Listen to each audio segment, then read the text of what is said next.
नमस्कार, आप देख रहे हैं न्यूज़ 24। मैं हूं विपनेश माथुर। बिहार के उप मुख्यमंत्री और वित्त मंत्री सम्राट चौधरी ने 3,17,000 करोड़ का ऐतिहासिक बजट पेश किया, जिसमें शिक्षा और महिला सशक्तिकरण पर खासतौर पर जोर रहा। सम्राट चौधरी ने दावा किया है कि बजट विकसित बिहार का रोड मैप है, लेकिन विधानसभा में विपक्षी नेता तेजस्वी यादव ने दावा किया कि यह बजट झूठ और जुमलों का पुलिंदा है। तेजस्वी यादव ने सवाल ये भी दागा कि बजट में महिलाओं के लिए हर महीने 2,500 रुपए देने की घोषणा क्यों नहीं हुई, बुजुर्गों और दिव्यांगों के पेंशन को 1,500 रुपए क्यों नहीं दिए गए, 500 रुपए में सिलेंडर देने की घोषणा क्यों नहीं की गई। तेजस्वी ने ये मुनादी भी कर दी कि ये डबल इंजन सरकार का आखिरी बजट होगा, क्योंकि जनता ऐसे लोगों को अब सत्ता में आने नहीं देगी।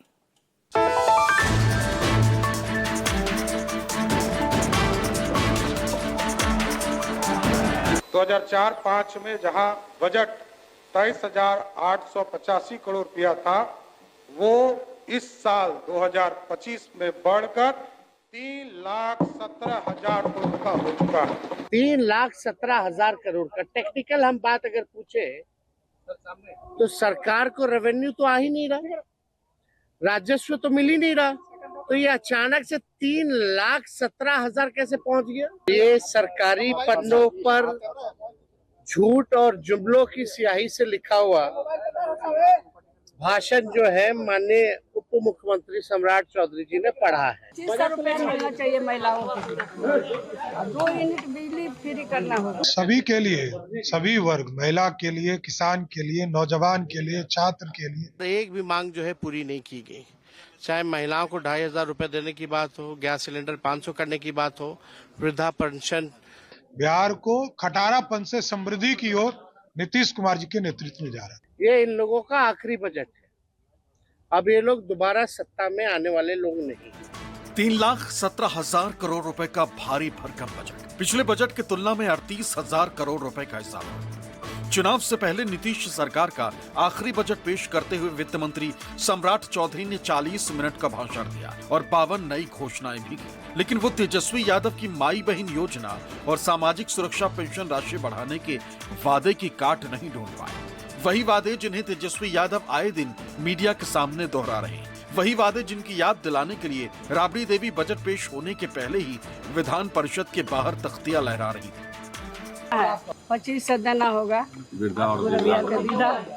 विधा पेंशन 400 मिलता था, 1500 करना होगा, 2 यूनिट बिजली मिलना होगा,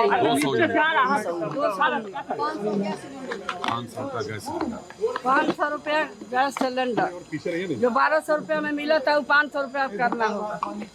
बिहार के जनता के मांग है, बिहार के जनता के मांग के पूरा करना होगा। डबल इंजन का सरकार है, करना ही होगा, खाली कागज पत्र में नहीं करना है।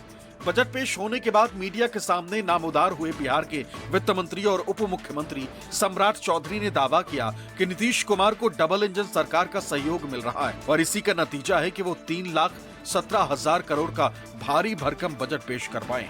लेकिन तेजस्वी ने दावा किया कि इस बजट में जनता के किसी भी तबके के लिए कुछ नहीं, पूरा बजट खोखला है, झूठ और जुमलेबाजी से भरा। बिहार में भारत की सरकार सहयोग कर रही है, नीतीश कुमार जी को डबल इंजन का सहयोग मिल रहा है और भारत की सरकार भी सहयोग करे, इसलिए 3,17,000 करोड़ का बजट लेकर जा रहा हूँ। और ये सरकारी पन्नों पर झूठ और जुमलों की स्याही से लिखा हुआ भाषण जो है माननीय उप मुख्यमंत्री सम्राट चौधरी जी ने पढ़ा है, मगर इससे जमीनी सच्चाई कुछ और है, वास्तविकता कुछ और है। और पूरी तरीके से जब हम लोगों की सरकार 2015 में महागठबंधन की थी, उस जमाने से ही ये बात, पुरानी बातें दोहराई गई है। हर ब्लॉक में स्टेडियम बनेगा, शायद इनको स्टेडियम की परिभाषा समझ में नहीं आती। बिहार में पिछले विधानसभा चुनाव में सबसे बड़ी पार्टी बनकर उभरी आरजेडी को उम्मीद है कि इस बार वो उतनी सीटों की भरपाई कर लेगी जितनी सीटों के नुकसान के कारण वो सत्ता में आते आते रह गई थी। इस उम्मीद को परवान चढ़ाने की खातिर ही रोजगार के मुद्दे को बार बार उठा रहे हैं। तो वहीं झारखंड, महाराष्ट्र और दिल्ली के चुनाव नतीजों के बाद तेजस्वी का सबसे ज्यादा जोर महिला सम्मान योजना को लेकर है, जिसके जरिए वो बिहार की महिलाओं को 2500 रुपए महीने दिए जाने की मांग कर रहे हैं और सत्ता में आने पर इसे अंजाम तक पहुंचाने का वादा भी कर रहे हैं। तेजस्वी मीडिया के सामने बार बार ये मुद्दा उठा चुके हैं, तो बजट सत्र में राबड़ी देवी ने भी प्रदर्शन के जरिए इस मुद्दे पर फोकस किया, लेकिन बजट में ऐसी कोई घोषणा नहीं हुई। निजी क्षेत्र के सहयोग से राज्य में नए निजी मेडिकल कॉलेज संचालित किए जाएंगे। जो हमारे मेडिकल कॉलेज बने हैं उसको भी हम निजी भागीदारी से चलाने का काम करेंगे।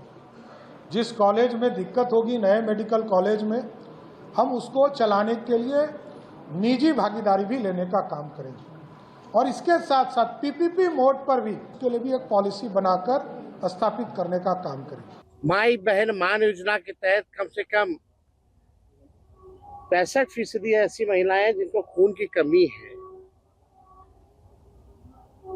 बिहार प्रदेश में सबसे ज्यादा बौनेपन के शिकार जो होते हैं बच्चे हो रहे हैं पूरे देश में।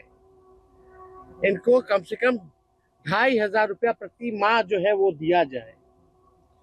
हम लोगों की मांग थी कि गैस सिलेंडर को जो है 500 रुपया कर दिया जाए। वृद्धा पेंशन, विधवा पेंशन, दिव्यांगों का पेंशन 400 से बढ़ा करके ये 1500 रुपए कर दे।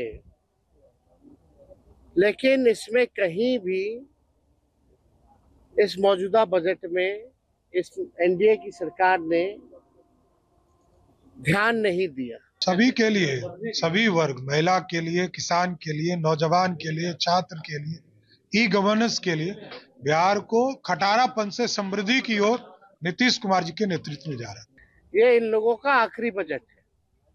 अब ये लोग दोबारा सत्ता में आने वाले लोग नहीं। विकसित भारत बनने में जो 2047 का सपना नरेंद्र मोदी जी ने देखा है कि कैसे गरीब, महिला, किसान और युवा को कैसे जोड़कर हम विकास के मॉडल को आगे बढ़ा सकते हैं, बिहार के बजट में भी 2047 में विकसित बिहार कैसे बने उसका सपना दिख रहा है। बिहार के जनता के मांग के पूरा करना होगा। डबल इंजन की सरकार है, करना ही होगा, खाली कागज पत्र में नहीं करना है। सुनील सिंह जी की सदस्यता पर जनता के भरमाने का काम नहीं करेगी सरकार। बजट पेश होने के दौरान बिहार विधानसभा की 2 तस्वीरें वायरल हुई। पहली तस्वीर वो जिसमें मुख्यमंत्री नीतीश कुमार ने बजट भाषण खत्म करते ही वित्त मंत्री सम्राट चौधरी को गले से लगा लिया, जबकि दूसरी तस्वीर वो जिसमें बजट पेश होने के दौरान सीएम नीतीश कुमार और नेता प्रतिपक्ष तेजस्वी यादव के बीच इशारों में ही बात हो गई। सौरभ कुमार, पटना, न्यूज़ 24।